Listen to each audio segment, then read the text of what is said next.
It's August Yeah, 12th, 2018. You're listening to episode 79 of Fancy Ramen. I'm Neil. I'm Cookie. and I'm Scott. Today, we will be talking about things like games with bad gameplay and great story, games with great story and bad gameplay, single-player games, Smash Brothers, and much, much more. Cookie, Scott, what have you guys been doing this week? Well, the Call of Duty 4 beta, this is the second weekend of it. Black Ops 4, and my God, let me tell you, these guys are kind of just flooding the market with all the different kinds of shooters that are out there. So the newest mode that they've introduced is Heist. So it is CSGO. It is just Counter-Strike Go with a Call of Duty skin over it. You start each match with, it doesn't matter what operator you use. Everyone starts off with a pistol and $500. And then you got to go ahead and buy your upgrades, your armor, your different guns, and everything like that. So yeah, no, they've got a CSGO mode now. So now we're officially doing PUBG, CSGO, and, oh God, Rainbow Six Siege. Oh, also Call of Duty, I guess, is one of the games that they've got that you can play there as well. Inside of Call of Duty. How innovative. Do you find it does those game modes exceptionally well, or as well as the original modes? Games, rather? So, as a person who's played all of those games, actually, now that I think about it, I like the fact that it is... I don't mind how they're doing it with the Counter-Strike Go, with their Counter-Strike mode. I don't mind how they're doing it. I like the buying system a lot better than I do in Counter-Strike, because with Counter-Strike, it's the radio menu and you have to know where everything is. This one's a little more intuitive with, like, hey, I don't play these type of game modes. I see here that there's an empty thing with a plus sign, and that's usually where your primary gun shows. So that says, hey, you buy primary guns here. You buy secondary guns here. And yeah, the prices are relatively balanced. I want to say you don't see as many like score streaks unless there's a team that's completely running away with each rounds because they're getting paid more money each time. That's when you start seeing score streaks getting purchased, which I think is like a really cool thing. It's like, oh yeah, you can buy a score streak for this thing, and now there's an attack chopper. Still haven't played the PUBG mode yet. Hopefully that's going to be next weekend or some soon weekend. And then there's and I really like the operation, gosh, whatever that mode, control mode was. It's still super like high intensity. Makes me wish I played a lot more of the diffusing game modes and things of that nature. All in all, yeah, I think they're doing a pretty good job on the modes that they're copying so far that I've played.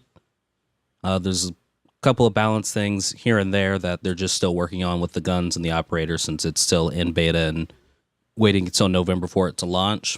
But I'm liking the tweaks they're making so far. And now that it's the second weekend, even Lizzie can attest to their... They switched from a hit scan mode to everything's a projectile. All the bullets are projectiles.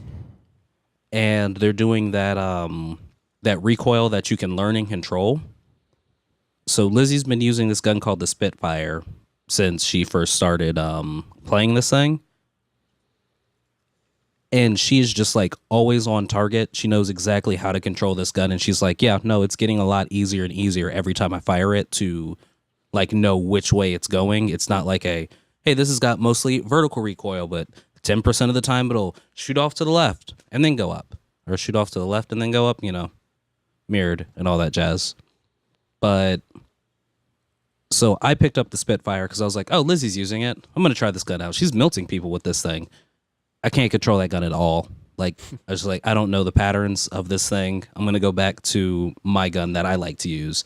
And she tried my gun and she's like, nah, this isn't working. Not working for her at all.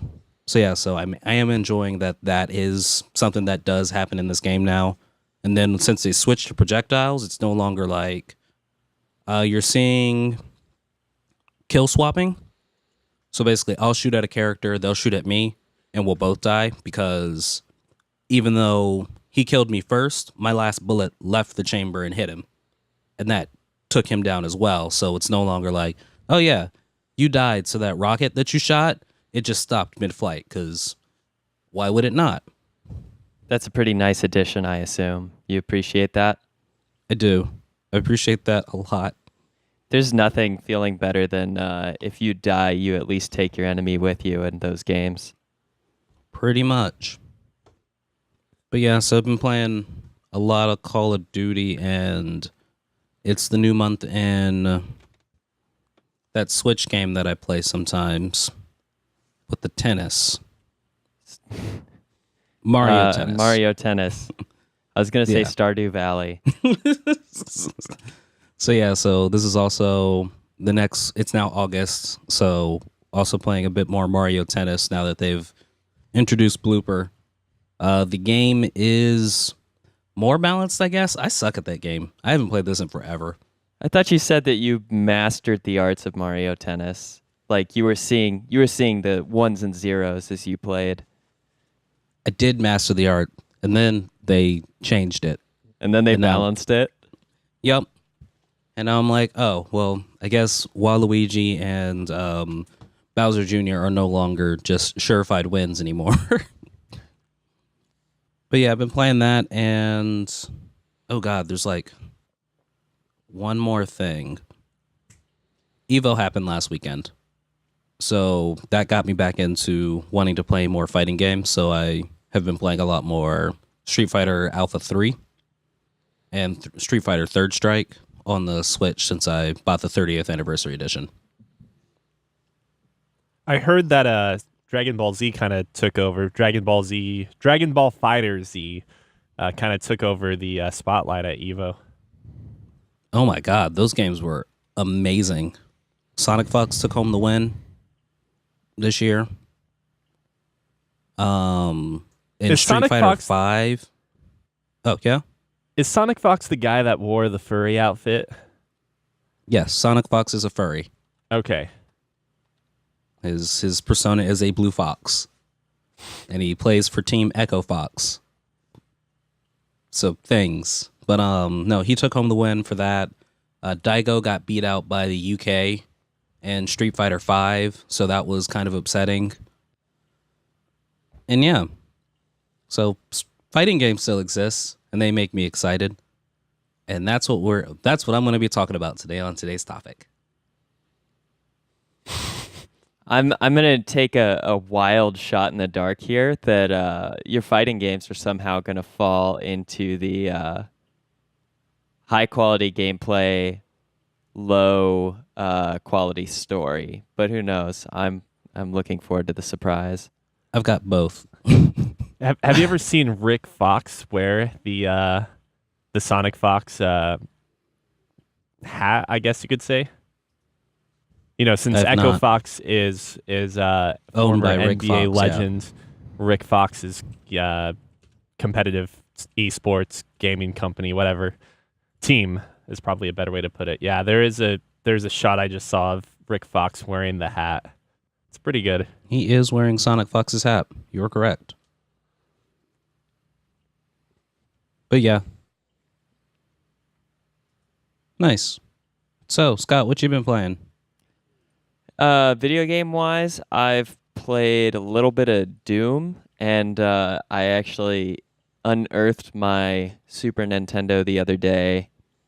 I think actually just yesterday, to enjoy a game that has possibly one of the most skeletal stories possible, and some of my favorite gameplay, the classic UN Squadron, which I don't know if I've brought up on this podcast before. It is a just little arcade shooter that I have been obsessed with ever since playing it like more than a decade ago. And plugging it in the other day reminded me that I have yet to get over how much I love this game. But not a huge amount in the video gaming department. Ideally, I'm going to have a lot more time coming up to be able to do so. I think I played UN Squadron at a local Pizza Hut a handful of times. I totally believe that. I've never seen an arcade cabinet for it, but I know that it comes originally from an arcade game. Yeah, And it I is definitely built like that. After It's one looking of at those the games- character select, I know for fact I have. Hey, yeah, totally. Wait, is this on the? It's on the Super Nintendo. It's on the classic, really? No, it's on Oh, my Actual. you just I happen to own scoured- it. I scoured the ends of the earth to find the actual Super Nintendo cartridge for this game about 8 years back, and I have kept it in pristine condition ever since for whenever I get the hankering to play that game again. But yeah, it's not on the classic. Actually, it is maybe the only game that I own for my Super Nintendo that is not on the classic. So it is sitting side by side with my mini classic SNES on my on the lower shelf of my entertainment center / double-decker coffee table, which is right behind this floral couch. So Scott, would you be interested to know that UN Squadron is apparently part of a series, like a franchise? oh yeah, I Called- think I've actually heard a little bit about this, but I've never played any of the other games. It's I'm not also sure. an anime too. It has 12 episodes and it's called Area 88.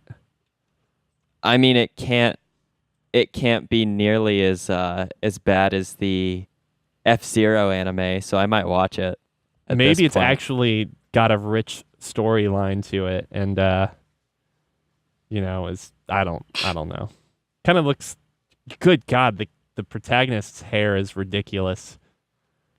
Oh, you're thinking of Shin Kazuma?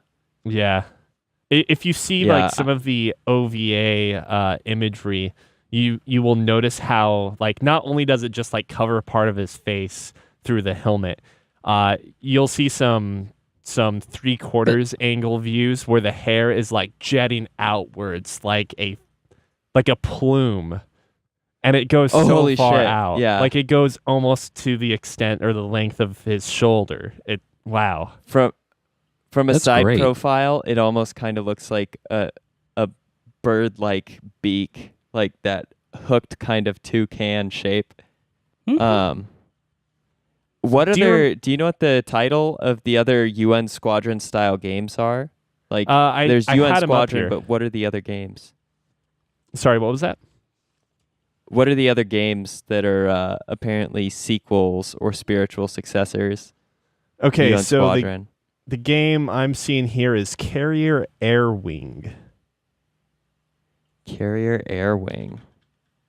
released in Japan as U.S. Navy. It's a spiritual US Navy, okay. sequel to UN Squadron, released during the previous year. As with the original, players choose any one of 3 different jet fighters and battle their way through 10 enemy pack stages. It does not. I'm looking at it right now, just some images, and I may pull up some videos of gameplay. It does not look as good.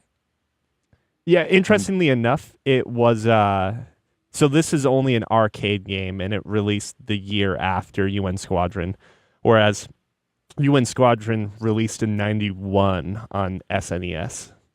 So they might have had Oh, the holy ability shit. to improve upon the game even more. Yeah. I played this. I've played this cabinet before. Yeah, man, this is one of my favorite. Like, this is a childhood favorite for sure. Carrier Air Wing looks like garbage. That's all I have to say.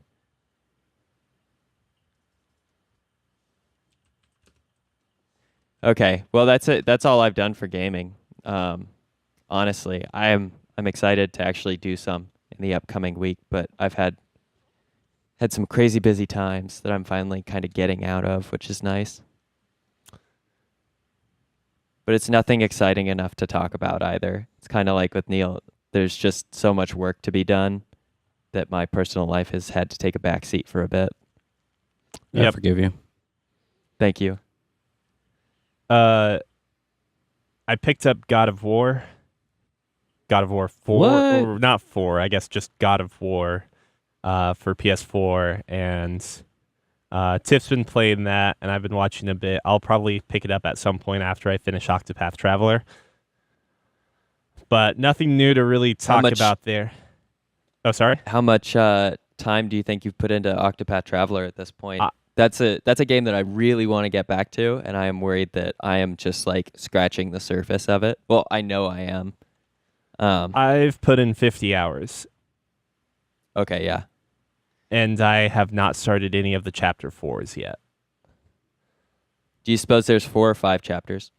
I believe there are probably 4, because everything seems to be readying up to be wrapped up in a final chapter, and Chapter 4 seems to be that conclusion point, unless each of these things is going to have a twist and a continuation. I don't see a Chapter 5 happening.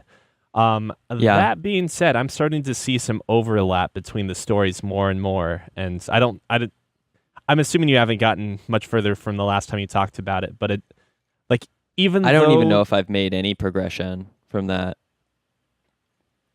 from like a couple weeks ago or whenever. Yeah. But understand that with a game like Octopath Traveler, I'm really not too wary of spoilers at this point, just because. I get you. I don't think I necessarily have to talk about spoilers. I will just say that I am starting to notice certain things carry over from character to character to character, and things are starting to tie together, and I'm not sure how far that's going to actually happen, but it certainly seems like there's something running afoul that is affecting multiple characters now. We'll say that much. Well, before we talk about our main topic for the day, did you want to go over the Nintendo Direct? Yes, I do. Did either of you guys get to see the Nintendo Direct for Super Smash Bros. Ultimate? I did, but I missed part of it, I guess, because there was one announcement that got made for Super Smash Bros. Ultimate that I don't remember seeing at Nintendo Direct. Okay, so the one that I'm mostly focused on is what happened at EVO 2018. So it was on the 8th. And that is, in this Direct, we got some new characters announced. Is it Simon Beaumont? Is the last name Beaumont? Yeah, Belmont. Okay, Belmont. Okay. So we have Simon and Richter Belmont. Richter is an echo form of Simon. I have never played a Castlevania game, so I don't have any familiarity with them, but their kits look relatively fun, and they're very exciting and interesting character adds, because Castlevania is a really well-known video game franchise, and seeing the demonstration of these characters utilized in battles, they seem like they're going to be very fun, kind of technical item or B button based attackers, very similar to how I feel a lot of really effective Link players have utilized Link over the years. So I'm really looking forward to that.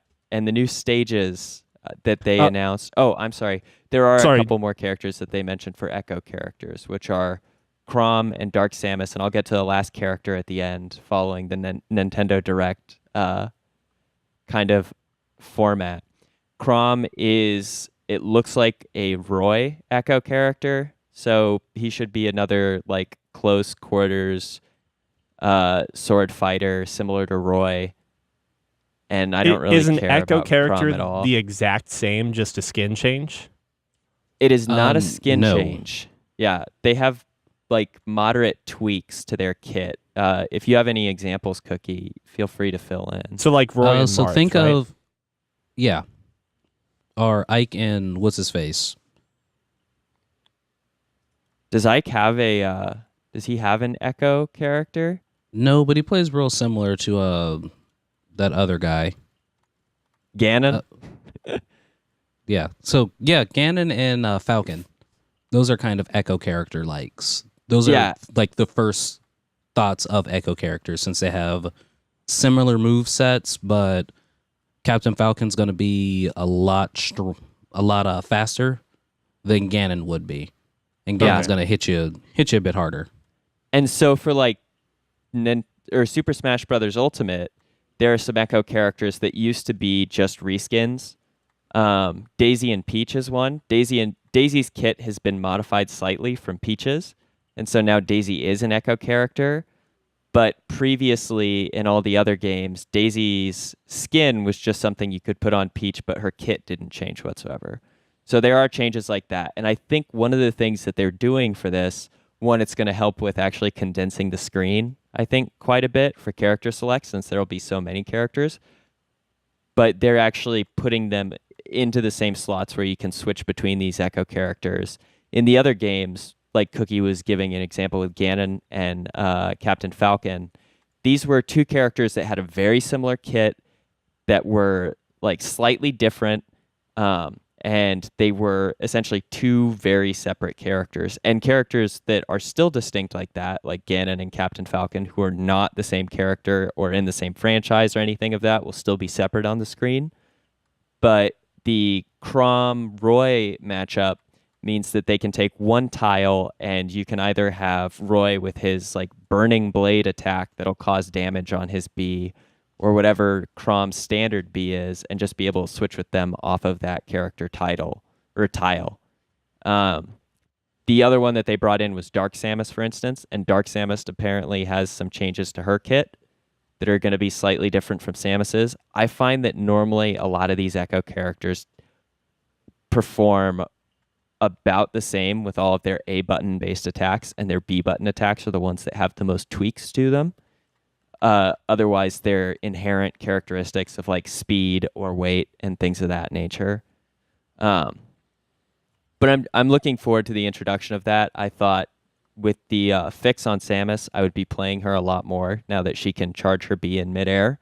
And then they announced Ridley's release, and I thought, oh, I'll just be playing a lot of Ridley. But now that they mentioned Dark Samus, it's once again like I have decided that I'm going to change my main a third time into a different Metroid character. So once they release Mother Brain and I can just sit in the middle of the stage and shoot projectiles at people, I think I'm locked in at this point. If they released a baby Metroid, would you play that? Oh, hell yeah. That would be so good. That'd be really good. I'd totally do that. Just attached to people's heads. You're essentially just playing. You're essentially just playing as either the Metroid Assist Trophy, or I guess you're sort of like the flower. If you can just put the damage multiplier, or not the damage multiplier, but the percent build or the damage over time on them as a Metroid. But you should have really low health. You should be easy to knock out then. Nintendo, I want to see this happen.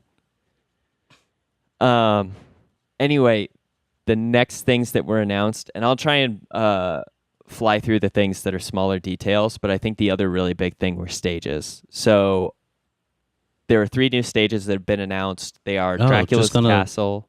Just going to skip over King K. Rool. That was supposed to be the last thing, okay? It was going to be a surprise at the end, but let's bring it in. Oh, well, never mind. Ignore me. Sorry for giving it away. No. King Cruel's coming in, and there's going to be a new heavyweight fighter, and this should be really entertaining. Like I don't play a huge amount of the heavyweight fighters besides Ganon, and Ike, if you count him, and I guess Rosalina, who is the densest, but the thickest. Yeah, she's my best girl. But is that the right terminology, Neil? Yeah, I'm pretty sure. Best girl. Oh, I know you know. You don't have to feign ignorance with me. But yeah, King K. Rool's coming in. I can't really tell what a huge amount of his kit is going to be, but it looks like he has his weird little cannon from Donkey Kong Country. And he has a counter move that he uses the like gold plate on his chest and stomach to reflect attacks back. he should be a very fun heavyweight character because the only other heavyweight with a counter is Ike, and Ike has the sword for reach, but I think Ike doesn't have any sort of projectile attack, and it looks like King K. Rool does have some opportunities to do that. He also seems to have an attack that mimics Donkey Kong's like down B ground pound that locks enemies into the ground. So it seems like he's going to be a really like up close and personal fighter that has a little bit more utility for dealing with enemies at range, but should be very exciting. The announcement was fun to see. And when they take all these characters and they place them on the already massive, like panoramic view of the Smash fighters that are going to be in, there are still a couple of like gaps in which it looks like we're still going to see, I'm going to guess, maybe 3 or 4 more fighters to come in the future here. So King K. Rool is definitely not the last announcement for extra fighters coming in. The new stages, I just wanted to gloss over really quick. Dracula's Castle, New Donk City Hall, and Final Destination. Dracula's Castle looks really interesting because different enemies will show up as bosses, which I think was originally introduced from Brawl, if I remember correctly, where you have stages like Dr. Wily's Fortress would spawn an enemy, or it's like a Brinstar or Meridia, where Ridley would spawn as essentially like a environmental hazard / boss when you'd play the multiplayer or the battle modes with other people. Dracula's Castle has essentially those mini bosses cycling through at some random interval and selection between Dracula and a bunch of other Castlevania characters that I don't recognize whatsoever, but I'm sure are going to be nostalgic for fans of that series. The most important thing about the new stages is the fact that you can take any stage from the Nintendo, pretty much from the Super Smash Brothers history, and apply Omega, or I believe Final Destination. Or wait, I think Omega is the Final Destination format. I think you can do the Battlefield, the Omega, or the standard format. So every single stage will be available in 8-player lineups, and then they'll also be customized to do the Battlefield like 3-platform flat base format, or the just Final Destination flat base format. And then the last thing is you can actually set up a transformation from one stage to another. So you can select 2 favorite stages, and in the middle of the fight, like some of the, like the Fire Emblem Castle stage, or sometimes with the moving platform stages, you'll see that the stage will start to transform into the other format, and you essentially have to navigate your fighters onto stable ground as the transformation takes place, in which you can also select things like the intervals that the stage changes at and things like that.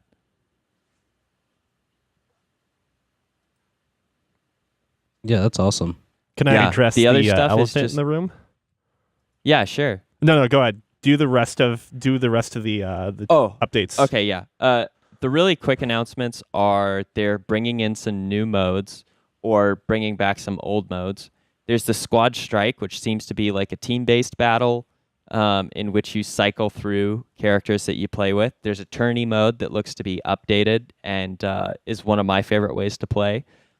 There is also something called a Smashdown, which you essentially are selecting fighters off of the roster, and once you've completed a fight with them, they are removed from the roster, so you can't have repeat picks. I love that system a lot. And then there is stamina battles coming into the like online multiplayer as a standard game mode, which is one of my favorite ways to play. And so I'm really looking forward to that as well. There are new items, new Pokemon, and new assist trophies, none that really deserve like a huge amount of talk about them. And let's see, you can... Did you discuss the one mode where you build meter for your Smash, Ultimate Smash? Yeah, so I think that may be baked in now to the game where if you don't adjust it in the rule set, you can build up meter for your final smash. I assume it's from participating in doing damage or receiving damage, and you unleash a weaker a weaker version of the like final or ultimate smash. I think the smash ball will still be in the game and will give you a more powered up version of it, which makes sense because you have to put yourself at risk to chase the smash ball, and then you do have a period of vulnerability. I'm curious if this final smash activation, like this weaker final smash meter, you can actually have it negated if you take enough damage, like with the smash ball. So if someone activates it and they don't, or if someone reaches the requirements and they don't actually activate it before they take a certain threshold of damage, they lose that opportunity. That would be neat. But I'm not sure about that yet. So I think that's most of the details that really matter. Yeah, I can't think of any. They still haven't announced Waluigi as the final character yet, but they will soon. That was the first. There thing. was some. Okay, was that the elephant in the room that you're going to talk about? Is the chairs behind Sakurai were purple and gold Waluigi colors? Yeah, I have another issue too, though.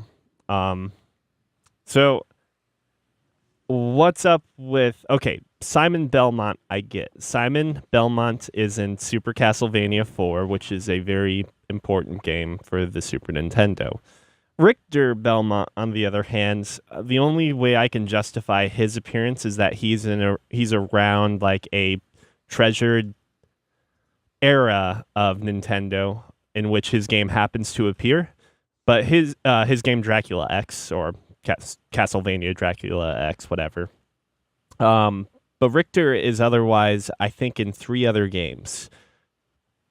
Aside from Dracula X, he's in 2 games that are basically Dracula X for the Sega and the PC.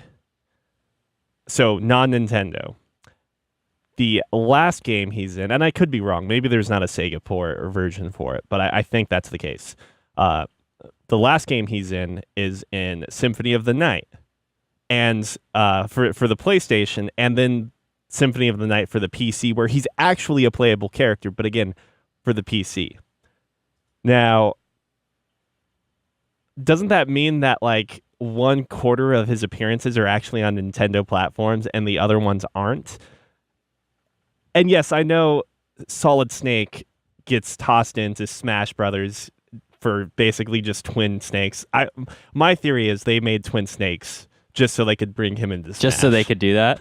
I'm fine with that move. Yeah. Joking aside, like we see that Nintendo's willing to bend some rules to do that. But Richter, I like Dracula X. That's my favorite early Castlevania game, but I really don't see him being like the best representative for Castlevania, especially when you have Simon Belmont already.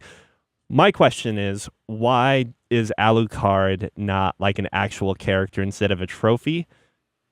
Because like he's not only in Castlevania 3, Curse of the Moon or whatever it is, Circle of the Moon rather. He's also in other games that they could bend the rules around, like Symphony of the Night, which is probably the most famous Castlevania game at this point in time. And if not Alucard, you have Soma, who is the reincarnation of Dracula, and also has 2 GBA games to his name. Again, Nintendo platforms, and is basically Alucard in terms of gameplay. He can do swords. He even gets, I think, a single whip in one of those games. He has axes, lances. These characters are like the perfect Smash Brother formula. Like they have different spells, different like a huge arsenal. Why is Soma not in the game, or why isn't Alucard in the game? What's up with that? I think there's an easy answer, and I'll take it if you don't have anything to say on it, Cookie. Okay. Oh, sorry. After you. So, yeah. So, here's what I think it is. You've pointed out that Simon Belmont is like a classic choice, a mainstay, and makes absolute sense, right? Right. Richter's an Echo fighter. So apparently Richter's kit is very similar to Simon Belmont. And so I think as far as like putting in developmental resources, you just reskin Simon Belmont, you adjust some of his basic stats, and then you tweak some of the B button moves, and you're done. No They more could have changes done that to anyways. character They could have just design. had him be a costume swap. Like I just don't Yeah, understand but the lack but of it's a Soma very- or Alucard is horrible. It's a very easy change, though, to go from Simon Belmont to Richter Belmont, it seems. Like there's very little work, but then they get to claim a whole new character, essentially. While a reskin doesn't necessarily lend them the license to do so, they can in this case with just a like fraction of extra work from their team. Meanwhile, Alucard or Soma, they'd have to be completely rebuilt, right? Yeah, no, I understand the rationale to why Richter exists after deciding on Simon. I just feel like Soma or Alucard would have been way more interesting characters to begin with. So here's the other thing too, though. Was the last Smash Brothers? The last Smash Brothers was done in a way where there were no secret or like mystery fighters, right? I don't think there were. Wait. Yes. There were I'm DLC not sure. additions for fighters. I'm I pretty don't- sure you got. Maybe you didn't get all of the fighters at once, or maybe you did. You I did have do to not unlock remember. them. Okay, you had to unlock the fighters, but we knew all of them. We knew Little Mac was coming in. We knew Pac-Man was going to be joining the battle. Duck Hunt. Most importantly, Duck Duck Hunt. Hunt. Duck Hunt, exactly. So all these characters were announced for us, but we still had to unlock them. We still had to get Greninja after playing a certain amount of time or completing some sort of task. I'm under the impression, though, that one of the ways that they dealt with the fact not having secret characters were the DLC additions down the line, which were, Corrin and Bayonetta and Mewtwo and Roy. Like they added back in classics and new characters, and there's the opportunity again for them to essentially use Simon Belmont and this introduction of Castlevania IP into the series for its release, and then when DLC characters come about, who knows, maybe we'll see that character Soma in the DLC release. Essentially, they got your like fanboy instincts primed with Simon, and they really want to capitalize on it for that extra $10 in another 6 months. Something tells me we're not going to see him though at all. We're definitely not going to see Alucard since he's a trophy thing or whatever. I mean, but when they bring Waluigi out of the assist trophy territory and into the top tier playable character territory, like we could expect a similar treatment for Alucard. What if Waluigi never came after all this teasing?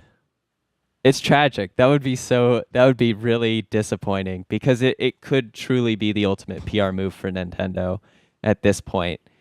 Waluigi gets released from an assist trophy in a video and turns into a playable character, and the internet breaks for a day. You know, it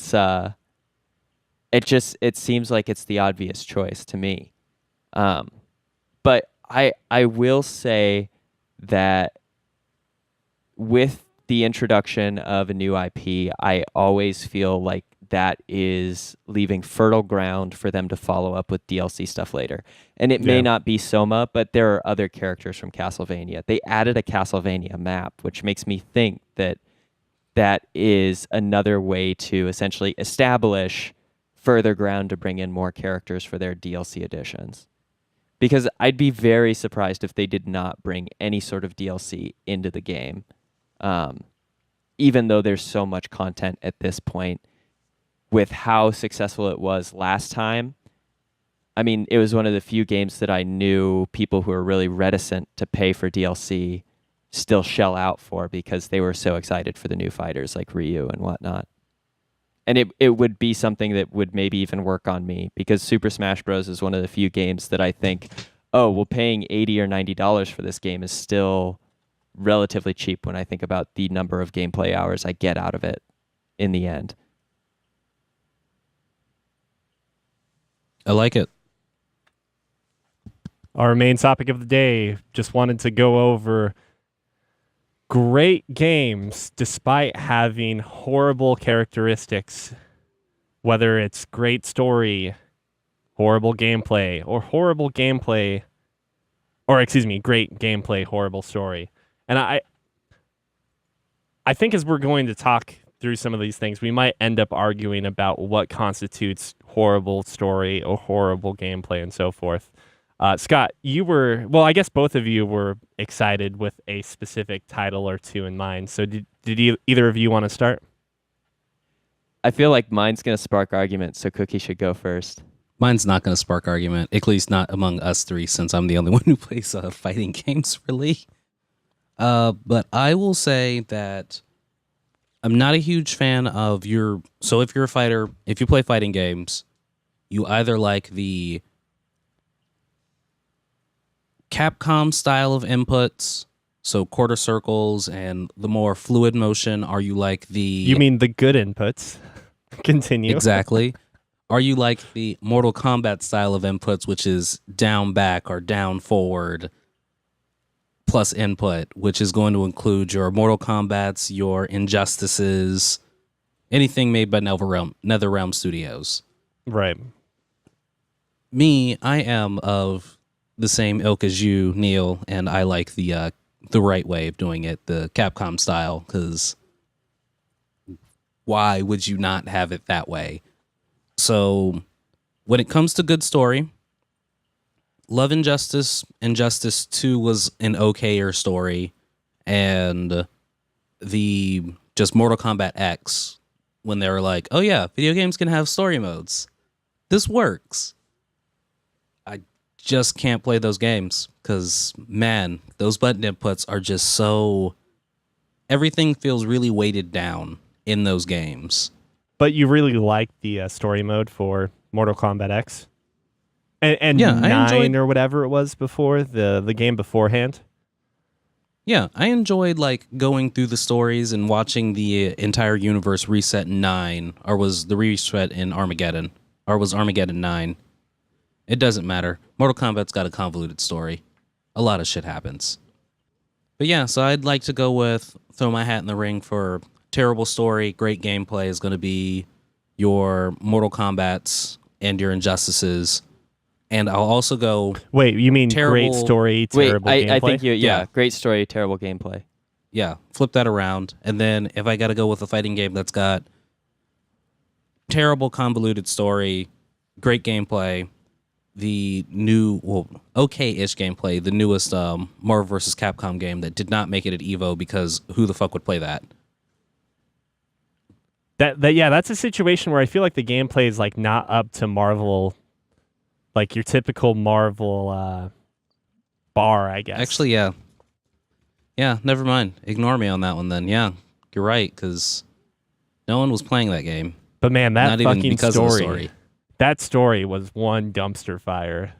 Like, ooh, Dragon Ball I kind of want Fighters. to watch it just because it's so stupid, but... What was that? No, that story was garbage. Dragon Ball Fighters Z, which did make it to EVO, has a story mode. Don't bother. Just don't bother. Yeah, what? So the story mode, what is it? Is it just literally playing through important chapters of the Dragon Ball Z like storyline? No. Or?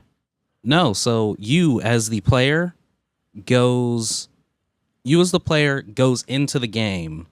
Goku loses all of his power, so you first start off with using Goku because your soul is now within Goku. So you control him. Right. And he gains more power as time goes on, and they get the swap in, swap out mechanic because you're the only person, you as the player is the only person that can unleash the hidden potential and the power of these characters. So you as the soul has to swap into a different character.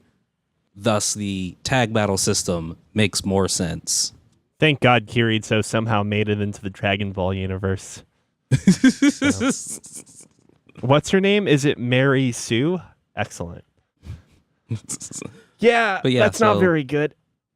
I think it would have been Yeah, so that was a fine bit- had it just been like a retelling of the game. Like, did you The ever important play- chapters. Yeah, did you ever, Scott specifically? Did you ever play the JoJo fighter on PlayStation or Dreamcast? No, That but I wish Literally I was like a did. real retelling of the manga, and it had like panel storytelling, and then it also had like mini games. Like when you're betting against Darby, it has a mini game where you're dropping coins into the glass of scotch or whiskey, excuse me. A mini game where you're playing poker against him, and a bunch of other things. It was fucking This spectacular. sounds so awesome. Unfortunately, it is a great game with great story, so it does not fit this particular It doesn't conversation. qualify. Yeah. I can honestly say that was my introduction to JoJo's Bizarre Adventure. I did not know it was a manga or an anime. It Yeah, started with just the video game. Was that not fucking bizarre as hell? So bizarre, I was like, nah, I can't play this. It's too King of Fighters for me. Yeah, you know what? It actually like I feel like it's the nostalgia glasses for me. It's probably not a great fighter. It's probably pretty mediocre, but No, There I were think so it, many I think it had a interesting pretty concepts. decent. I think it had a pretty decent following. Like I said, it was. I should say there's the Marvel camp of fighting, the Capcom camp of fighting, the Mortal Kombat camp of fighting, and then the King of Fighters camp of fighting. What is Soul Calibur? Just out of curiosity, it's one of the only fighters I have. they any don't play experience fighters actually. With. Is it? No. In truth, Is I feel Soul like Soul Calibur bad Calibur. story, bad gameplay? I feel like it's very much a casual. Like every person in any camp can go and play Soul Calibur, plus the people that don't play fighters. And the people who want to get hardcore into Soul Calibur switch to Dead or Alive. Yep. That combo system, And then Dead or Alive has two separate camps. One camp that Which likes is the the- beach volleyball. and one camp that likes the double X roses. Oh god. Oh god.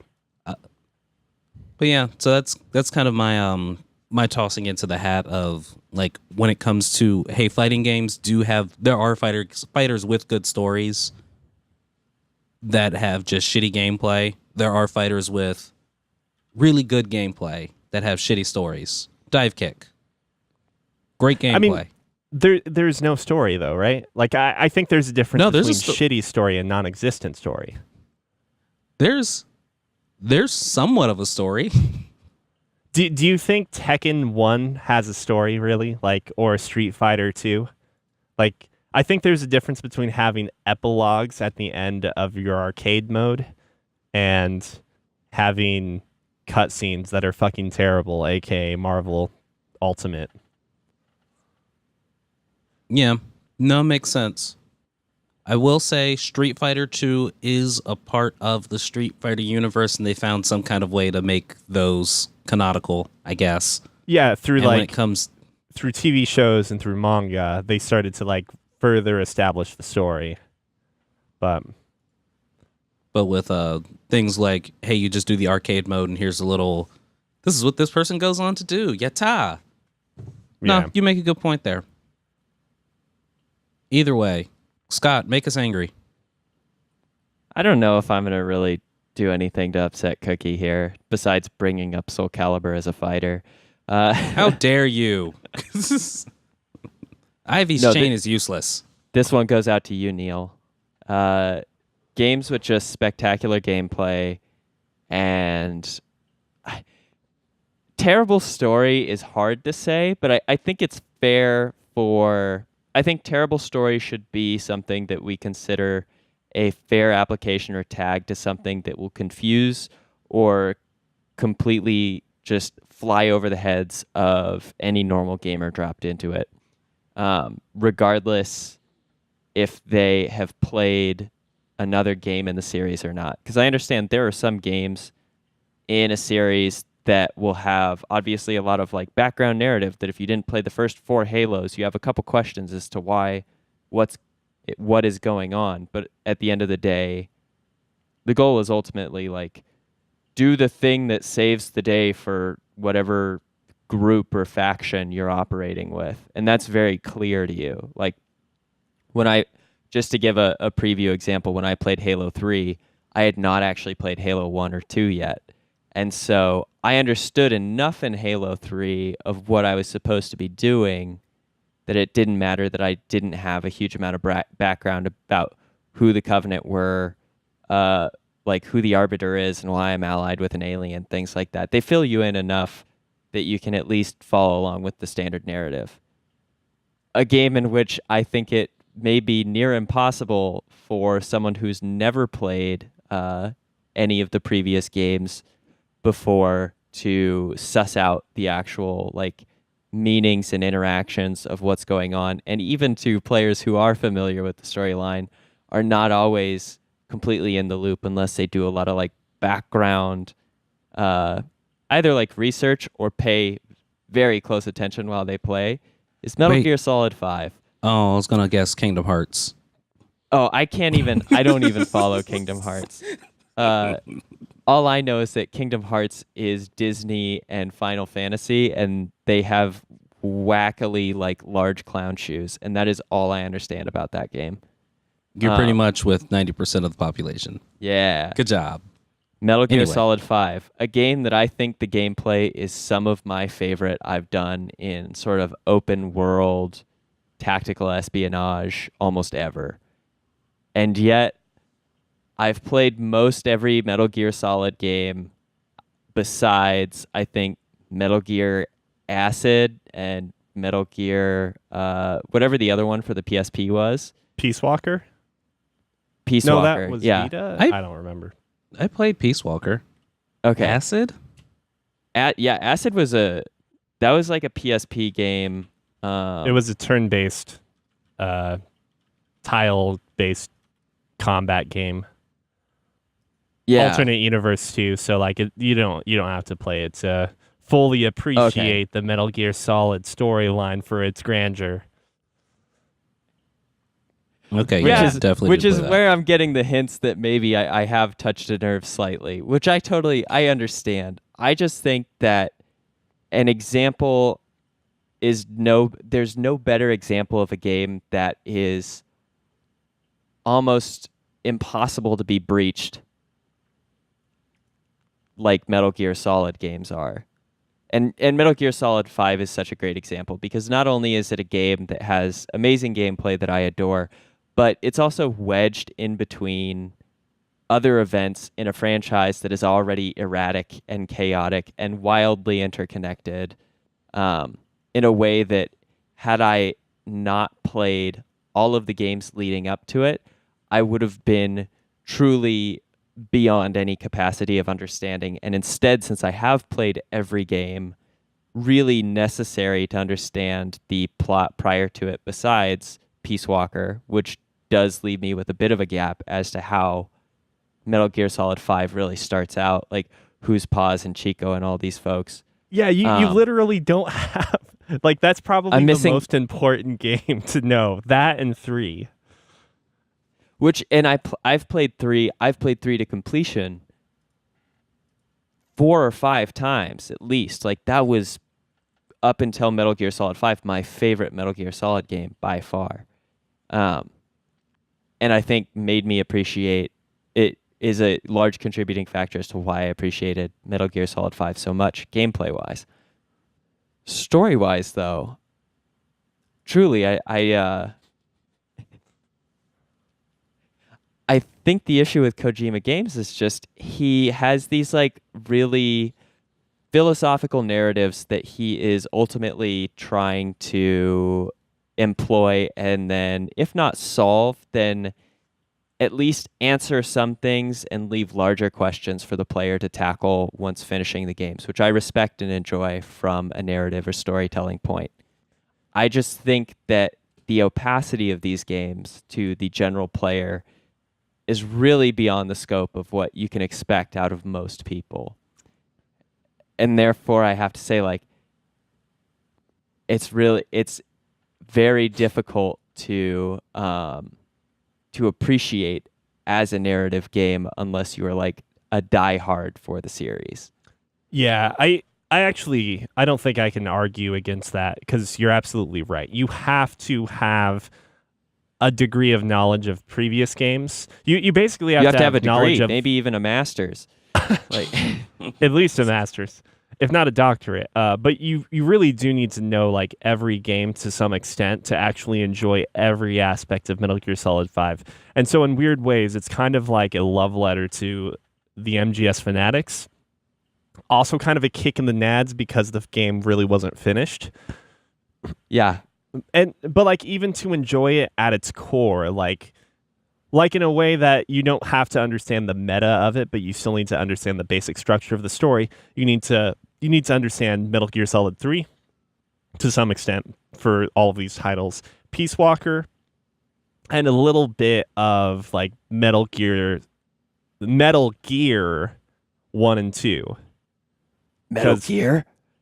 Metal Gear Otacon. Because it like otherwise even at that point you miss out on so much of the tie-ins because Metal Gear Solid 5 does it tries to accomplish this task of tying together Metal Gear with Metal Gear Solid and Metal Gear Solid like the entire loop, like because in some way the narrative storytelling of Metal Gear as a franchise pushes you from the start of the series into the future and before it can finally resolve itself, at least if it wanted to do its job well, it takes us back into the past to resolve Metal Gear Solid 3 and how that eventually leads up into Metal Gear again. And like if those are the principal storylines in that game, not knowing how the loop begins and ends and what the relevance of that is like it leads to the very basic conclusion that if you don't know those games, the story is just kind of garbage. Like the most compelling thing about Metal Gear Solid 5 in my opinion is how V and Big Boss actually differ. And like if you take that away from me, I think Metal Gear Solid's story is mediocre at best. Metal Gear Solid 5, excuse me. I think it may also be, I just realized it may be fair to say that a lot of these Metal Gear game conclusions are easier to appreciate or have like more impact when the next game, like the game that comes after that conclusion, occurs in the storyline. Yeah. Because they oftentimes end with enough ambiguity up until, I guess, this last game that once you get the next game and you see the impact of these events that have occurred, you really do appreciate the conclusion, I think, a little bit more. And since maybe MGS5 is the last game in the series, and it's tying right back into Metal Gear Solid, it has, like, the impact is a little bit harder to appreciate because you're not picking up where you left off, but instead, like, finishing the story where you started. I would almost even beg or argue that like it's similar in a way that Dark Souls 3's story or the lore, I guess you could say, probably suffers a shit ton if you haven't played Dark Souls 1. Well, I mean, it definitely does. I don't know if it necessarily drops as much as Metal Gear Solid 5 does if you haven't consumed any portion of the other series, but yeah, I think that's a pretty bold statement there, but I can't argue that much against it because there's so many conditions you have to meet to unlock like the most enjoyable portions of that story. For mine, I had two examples. Oh, did you have any others that you wanted to bring up? Sorry. I was gonna say, and this actually doesn't warrant discussion, but it's a great like launch pad to the other game that I thought of that it's not necessarily.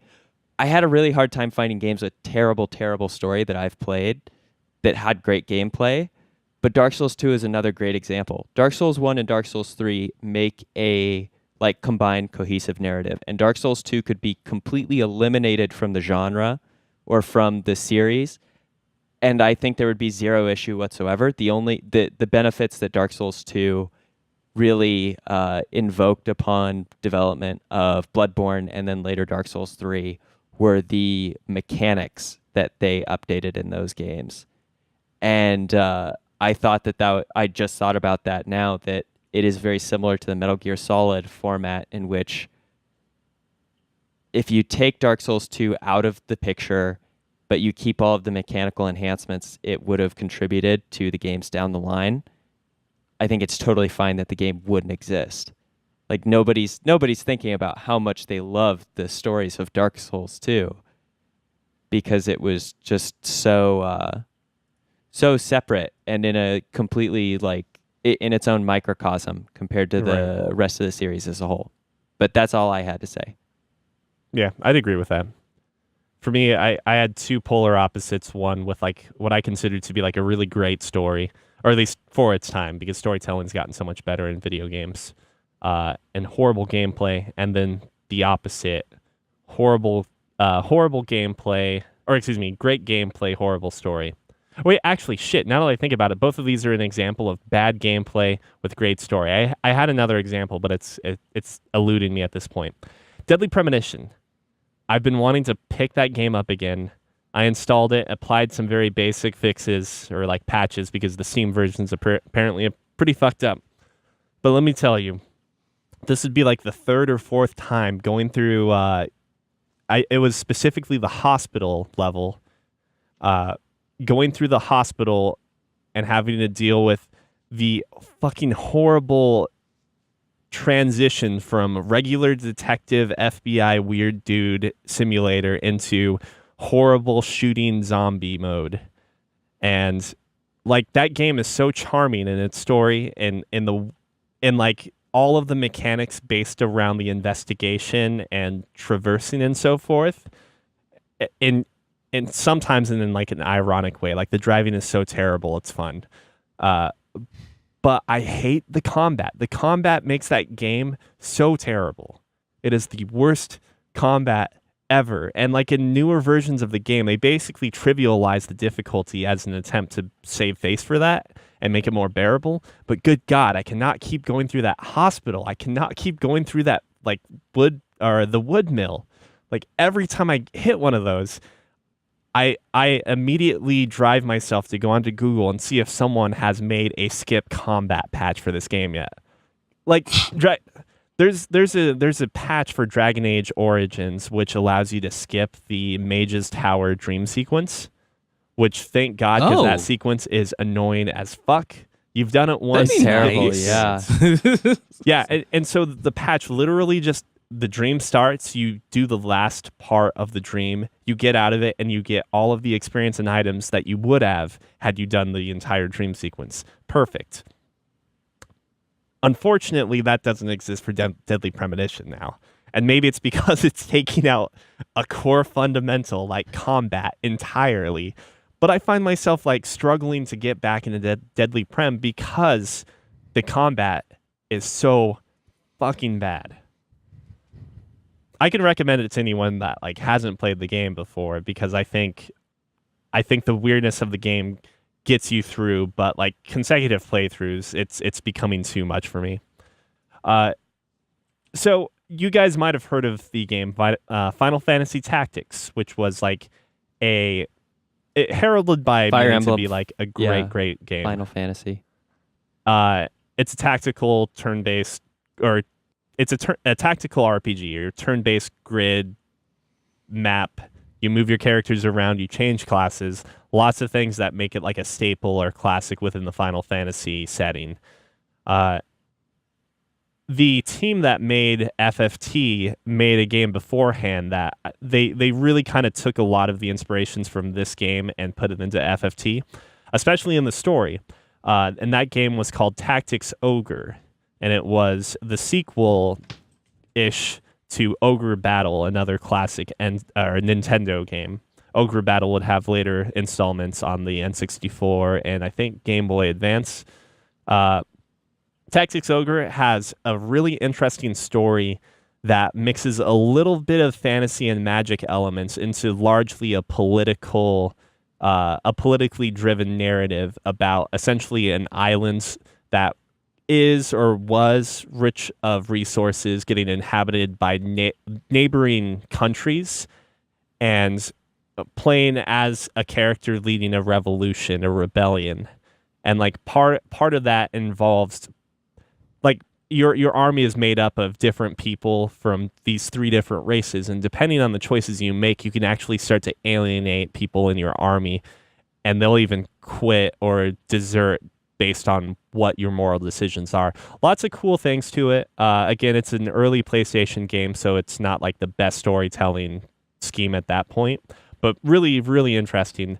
And for good reason, a lot of the plot devices and things they came up with in Tactics Ogre, they ended up reusing in Final Fantasy Tactics, which was, more widely played. However, unlike FFT, where the gameplay even now is still pretty fun, Tactics Ogre is painful, straight down to the menu. Like, simple things like having to always confirm where you're moving and always having to hit the move command before you can move your character and things like that. Oof. The piled in, or like coupled with the fact that it's a PlayStation game and has loading between each command, like unlike a PC game where everything can be very fluid and fast.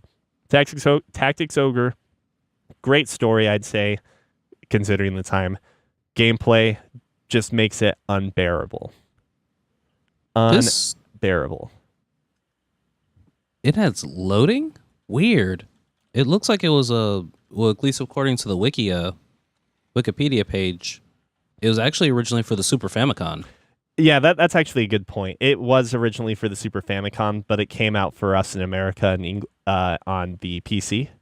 But even then, like, there are certain things, or PlayStation, excuse me. There are certain things that, like, there was always still just more time between selecting options that existed on the SNES as well. Like, the amount of delay from frame to frame or option to option, like, grossly ruins the experience. So it played at 15 frames per second, but you just had to make sure that you hit it at that right exact moment for it to go perfectly? Maybe. No, I it's a little different, I guess. It's hard to explain. I was making a joke. It doesn't matter.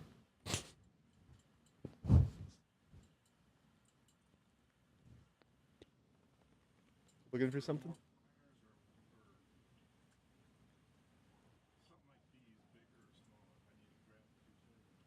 I haven't seen any. Are there any in the garage? Hey, Scott. Yo. Do you want to play a game with me? What game? Resolver. Gloomhaven.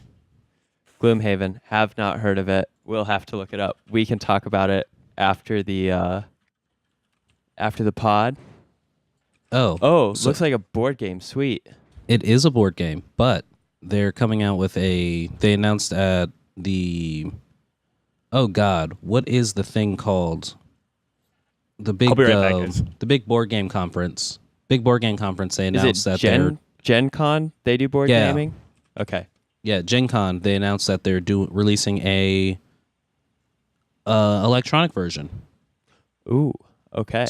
So like that you can actually play with friends. Yeah, I'd play. That sounds good to me. Hopefully it's not as expensive as the actual board game, which I'm starting a campaign on Tuesday. Is it kind of obscenely expensive for the board game? It was $135 on sale. That's quite a bit, yeah. Well, since we are in a natural break for half a second and Neil is gone, I'm going to run to the bathroom and be right back in like 2 seconds. I see Neil's back. I have to go before he sits down. Wait, what just happened? Oh, that was great. What did I miss? He decided to go to the bathroom, and then he's like, oh God, all these excuses aren't going to work since Neil's about to sit down. I have to leave before he sits down. And just as you sit down. Hi, Neil. How have you been? Not too bad. We're getting close to 2, so we better wrap things up. I was going to say we're at a natural progression of the end of the podcast.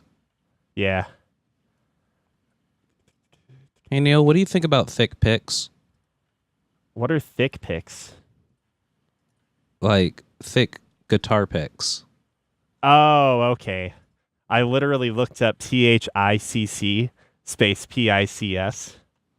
Wow. Thinking, like, what the fuck? And then I was like, oh, okay. Weird. I don't know. I don't really have a preference when it comes to guitar picks. What I'm saying is that I don't think there's anything wrong with using really thick ones or really thin ones. It's like I never left. Exactly. So, guys, I think that just about does it for Fancy Ramen today. If you have comments, questions, whatever, you can write into podcast@fancyramen.com. Don't forget to leave a like, subscribe, wherever you get your podcast app. And please, make sure you guys tell a friend about the podcast. If you're enjoying it, you should share the fun with someone else as well. It's the best way for us to get new listeners.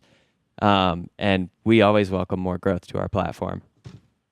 I don't think we have a topic for next week, but there might be a surprise for next week, on my side at least. Oh, Awesome. okay. Wait, I guess. did you have a topic in mind? Oh, no. I was just like, I was thinking to myself, actually, whether or not, no, we'll do the podcast like normal. It might have to be a little later in the afternoon if that's okay with you guys, because I'll be flying back in on Sunday morning. So That'll fly for me just fine, I think. fly. That works. Postscript, though, on the one more game I thought of that I had written down about and then had forgotten and now have re-remembered. Perfect example of a game with gameplay that is mediocre in the most generous way I can say it, but has a very interesting story and concept, is a game called Asura's Wrath. And so You take that back. Whoa, man. do you like the gameplay in Asura's Wrath? I thought it I was fine. vaguely remember the game Asura's Wrath. Like, mediocre might be a good way to put it. I wouldn't say horrible. Oh yeah, you take that back. Okay. That's a brilliant story with beautiful gameplay. Okay. Parasite No. Eve is a really, really good game. It's really interesting how you have have you guys played Parasite Eve? No. It's a modern time RPG that has like movement and such, and I don't even know how to What? It describe has it. movement? Yeah, Parasite Eve is cool. It's like it was a direction that RPGs could have gone that never grabbed or like took hold. And then it had a really stupid storyline that involved your mitochondria taking over your body. That's real, though. Yeah. Trust me, it is. So your mitochondria causes what is it? Self-combustion? Oh, like Spontaneous combustion? yes. Spontaneous Spontaneous combustion, combustion? yes. Or it makes you into a monster. Those two things happen. And that's the premise That for sounds- Parasite Eve. That does sound about right. I remember my immunology textbook going over that. Yeah, if God. you don't believe me, look up the immune system, Parnum, 2012. It's in there. I think it's chapter 8. All right. Have a great week, everyone. You as well. Bye.